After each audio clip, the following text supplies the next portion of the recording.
Dari kemarin aku dibilang ini, dibilang itu, aku cuma bisa diem aja. Yang penting kita lakuin yang terbaik buat Dante. Tujuan kita cuma Dante gitu aja. Buat saya ditampilkan Tamara itu normal senormalnya normal. Suatu hal yang normal ya, bukan sesuatu hal yang ajaib gitu, bukan hal yang aneh gitu kan. Jadi buat saya nggak ada yang aneh dari sini. Tapi bukan ke Tamara aja, mungkin satu keluarga juga kan mengejutkan juga. Kita nggak ada yang nyangka itu yang bakal terjadi, dan dia orangnya juga kita nggak akan nyangka gitu.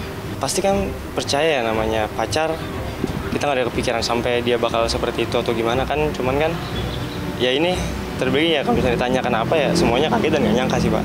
Pasti, aduh itu miris banget, sedih, sempet lemes seharian karena kebayang gimana rasa dukanya. Kebetulan juga itu maksudnya aku masih kenal pula gitu sama yang jagain terakhir, yang sekarang lagi, maksudnya jadi itu kesedihan yang besar banget pasti buat keluarga dan buat semua pihak. Sangat gimana ya, ikut berbelasungkawa.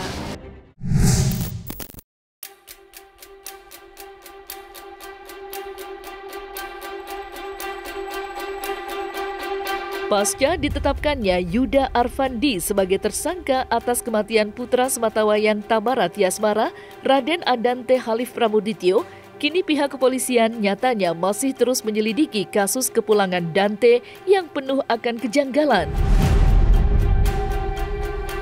Namun, di tengah bergulirnya proses penyelidikan, sorotan tajam justru mengarah kepada sosok Tamara yang dianggap lalai sebagai orang tua.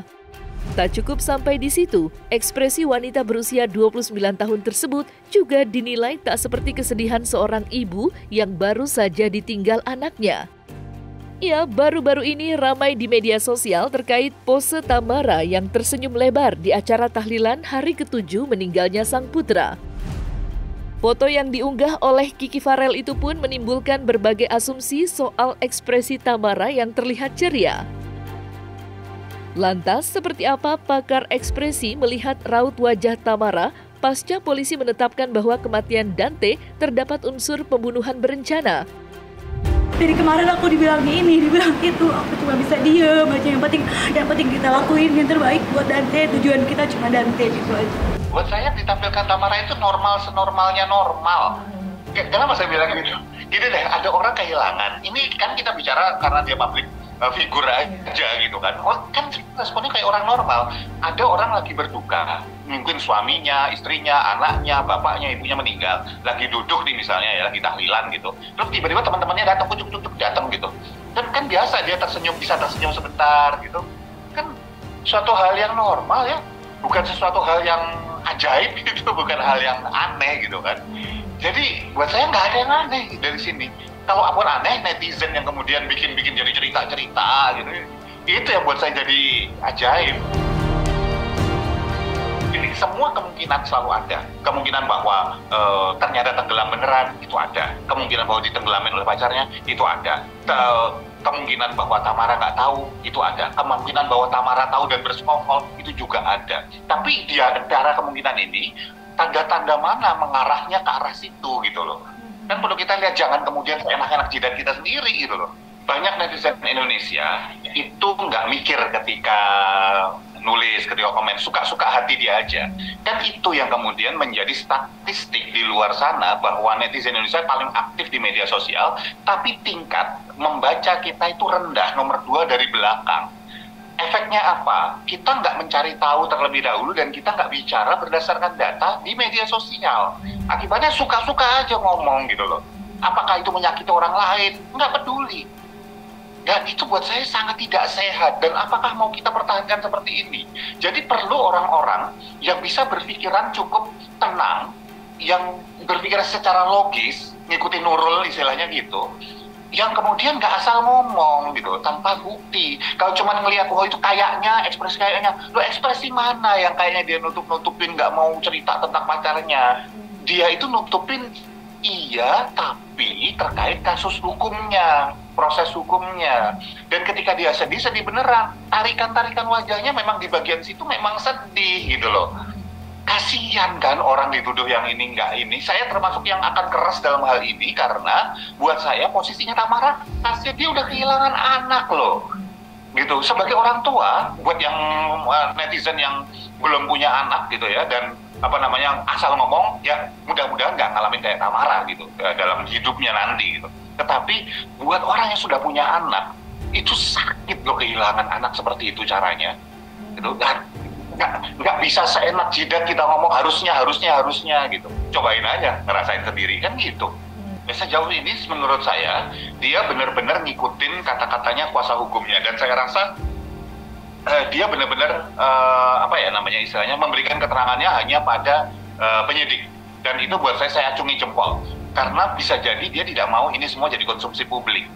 Jadi saya kalau saya pribadi saya akan mendukung proses yang dilakukan Tamara. Bukan segala sesuatu, jangan gini loh. Netizen itu jangan mentang-mentang dia public figure semuanya harus dibuka frontal ke masyarakat. Siapa yang berhak ngomong bahwa kalau kan public figure maka harus dibuka semua dong? Siapa yang public figure nggak boleh punya personal life, nggak boleh punya kehidupan pribadi? Ya kayaknya sih nggak gitu loh. Udah kebablasan namanya kalau kayak gitu. Jadi buat saya apa yang dilakukan Tamara sudah benar.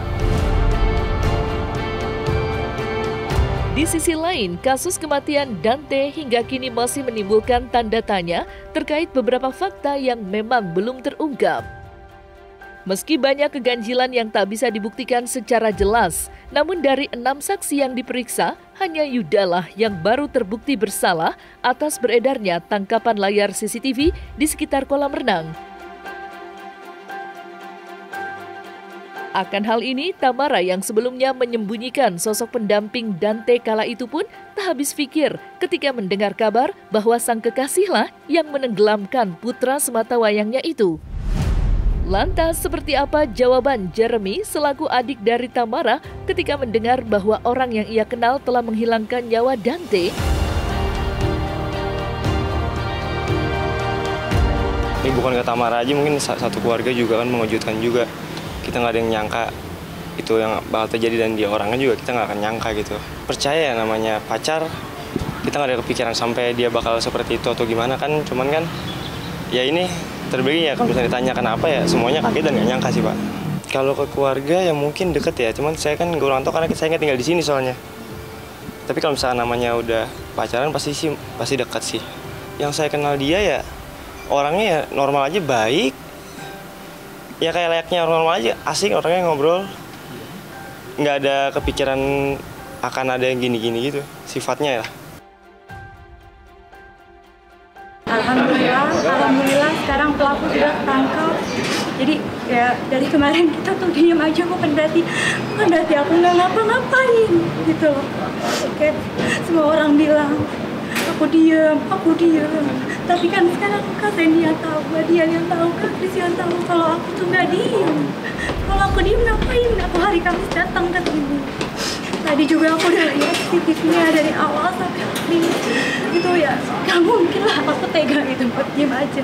Anak aku tuh meninggal loh, bukan koma, bukan cuma cacat, bukan cuma sakit gitu. Jadi nggak mungkin seorang ibu tuh diem aja anaknya digituin. Jadi ya mohon pengertiannya aja untuk semua, bukan berarti aku tuh nutupin, tapi aku tuh mau proses ini berjalan lancar tanpa harus aku cuap-cuap dimanapun. Nggak mungkin ada yang nyampe. Ketika dinobatkan gitu ya acara sebagai TSK dan kemudian keluar itu bukti CCTV-nya, buat saya tangisannya itu tangisan sedih dan rasa sakit sih, kayak orang yang dihianati gitu loh. Buat saya sih seperti itu sedih beneran, itu nggak dibuat-buat. Dan di antara kesedihannya ketika cerita ada gerakan sedikit di pinggir bibirnya segala macam, itu nggak suka, itu marah kayak orang dihianati gimana sih, muak gitu loh ya. Jadi dia sendiri jadi korban. Yuk jangan kita hindarin untuk nuduh dia macam-macam. Kalaupun nanti terbukti misalnya ceritanya ada bukti tambahan, misalnya Tamara ternyata gimana gitu, ya ada buktinya dulu. Jangan nggak ada bukti terus kita buat teori konspirasi sesuka hati kita. Wah itu nggak fair itu namanya. Masih diancam. Kita belum bisa memastikan lagi. Yang pasti tadi informasi dari penyidik, ya saya minta sih seadil-adilnya, seberat-berat. Untuk perasaan mental mungkin nggak akan ada yang bisa membayar itu. Cuman kalau kita hidup di negara hukum, semuanya berdasarkan hukum, harus berdasarkan fakta. Dan maaf teman-teman, saya baru bisa nongol di depan teman-teman sekarang. Dari kemarin saya langsung bablas-bablas karena saya nggak mau gini. Saya diajarkan sama saya, jangan ada prasangka buruk. Saya hanya melihat kalau memang kelalaian kan mestinya nanti biar diproses lebih lanjut. Si cucu saya ini kan selalu bilang saya nggak suka berenang gitu loh. Karena itu udah dari dengar cerita dari family saya, dari teman-teman, kolega saya itu bilang apa itu seperti itu ya. Saya bilang ya nggak masuk akal aja. Tapi ya kenyataan seperti itu. Gini, ada dua hal yang cukup penting di sini yang tidak boleh terlewat. Hal pertama adalah bahwa jangankan berpikir bahwa benar nggak sih, jangan-jangan apakah dia yang bunuh apa enggak ya, apakah ini kecelakaan. Belum tentu seperti itu. Orang normal biasanya bisa jadi mikirnya sesederhana bahwa ini benar nggak sih, ini ngimpi nggak sih ya, ini benar nggak sih anak gue meninggal, benar nggak sih dia udah nggak ada, benar. Mikirnya bisa gitu loh. Coba semua orang yang pernah kehilangan, rata-rata berpikirnya pertama adalah benar nggak sih si kakak udah nggak ada, benar nggak sih si abang udah nggak ada. Masa sih, ini cuma mimpi besok dia ada kok, bangun kok gitu. Itu bisa mikir gitu loh. Sebelum berpikir bahwa kemudian jangan-jangan dia melakukan. Nanti setelah pemikiran itu mulai selesai, baru mungkin terpikir hal yang lain. Nah ini bagus, ada pihak-pihak yang tanda petik membantu. The good Samaritan istilahnya ya. Ada orang-orang baik yang tanda petik concern dan melakukan, dan harusnya masyarakat seperti itu. Bikin laporan, bukan cuma komen di media sosial. Berharap semoga hukumannya itu bisa sesuai sama apa yang dilakukan. Pokoknya seadil-adilnya kebenarannya terungkap, itu aja sih. Tindak pidana pembunuhan berencana dan atau tindak pidana pembunuhan dan atau tindak pidana barang siapa karena kelalaiannya menyebabkan orang lain meninggal dunia, yaitu sebagaimana diatur dalam pasal 76C junto pasal 80 Undang-Undang Nomor 35 Tahun 2014 tentang Undang-Undang Perlindungan Anak dengan ancaman hukuman selama maksimal 15 tahun.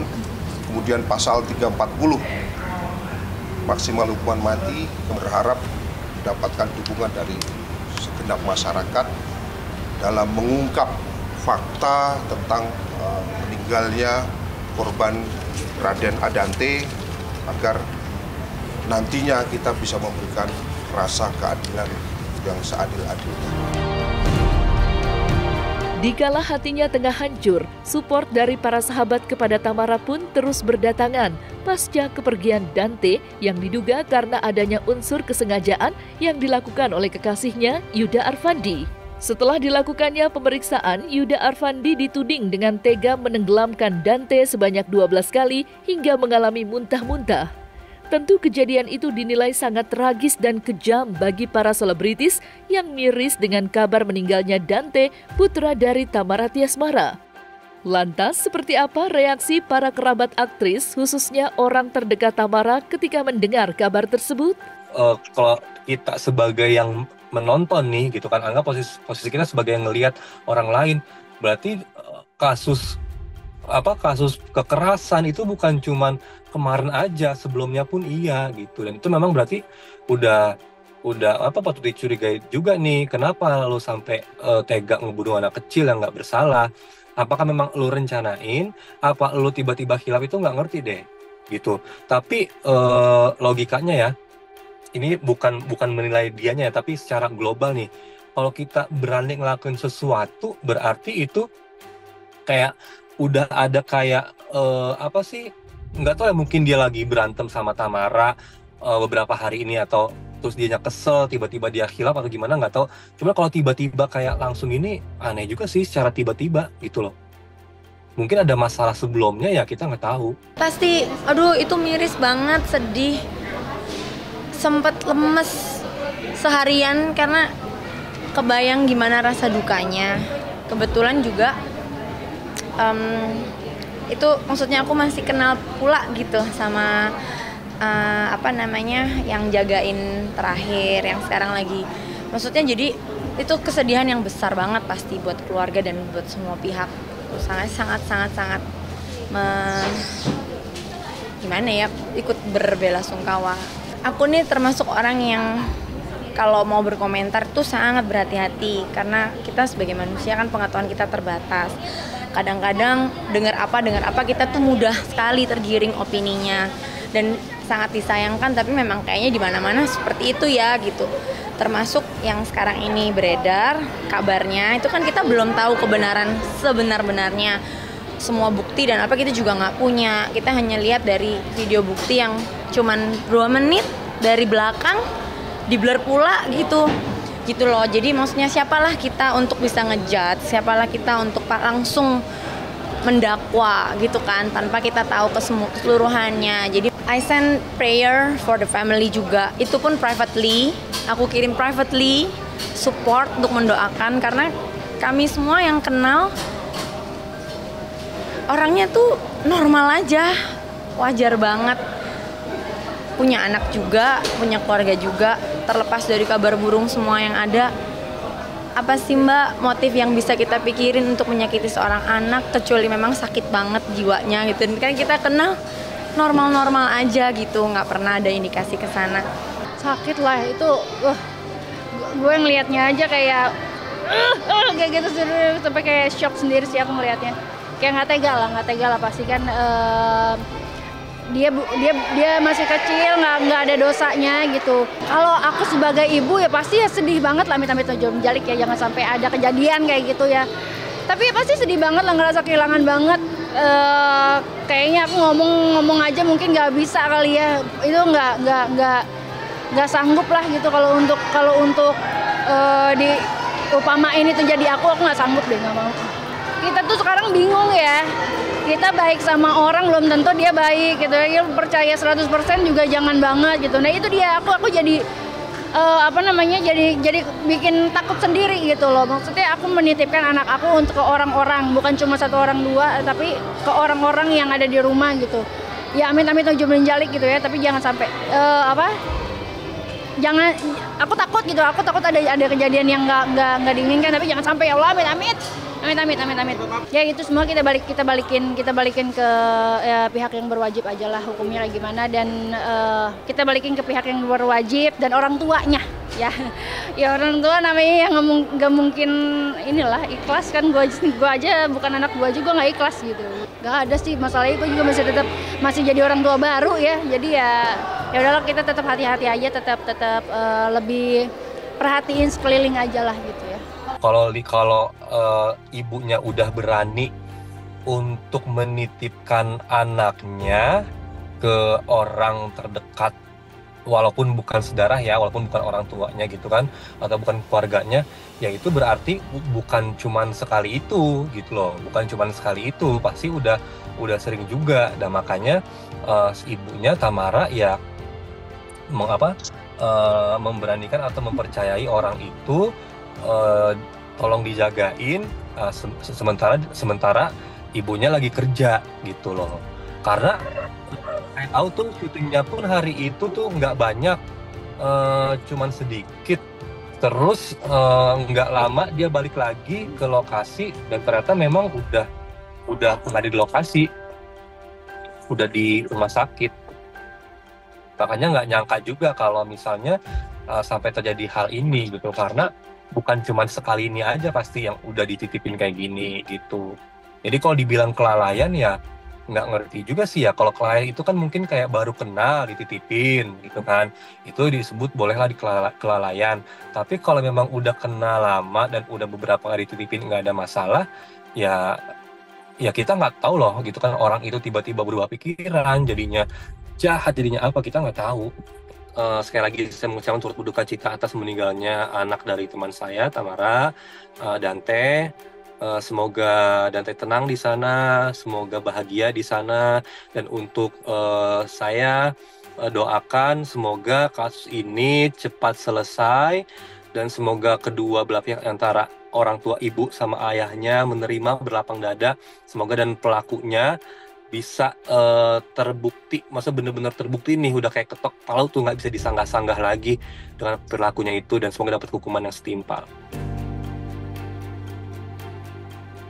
Nah, selesai sudah Cumi Lovers. Saksikan terus Cumi Camp In-Depth, kabar lengkap, mendalam, dan akurat dari narasumber terpercaya. Dan jangan lupa untuk like, subscribe, dan juga share channel YouTube Cumi Cumi.